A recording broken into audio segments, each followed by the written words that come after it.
কতদিন বাঁচবেন?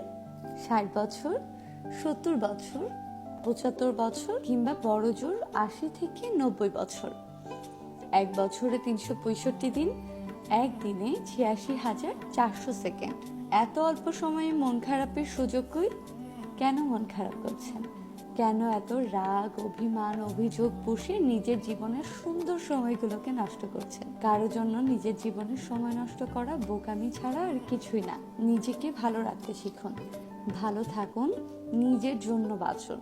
সুযোগ পেলে চাঁদ দেখুন, আকাশ দেখুন, আবার কখনো মনে হলে মাঝে মধ্যে এখানে সেখানে ঘুরে আসুন। মন ভালো করার জন্য প্রকৃতি দেখুন। দিন শেষে যখন নিজের জীবনের হিসাব নিকাশ টানতে যাবেন, তখন দেখবেন অর্জন কিংবা নিজেকে ভালো রাখার কিছুই নেই। কিছুই করেননি, অথচ সময় একেবারে শেষ। সব কিছু ভুলে যান, ভালো থাকুন, ভালো রাখুন। আর মন খুলে প্রিয় মানুষকে বলুন, ভালোবাসি, ভালোবাসি, ভালোবাসি।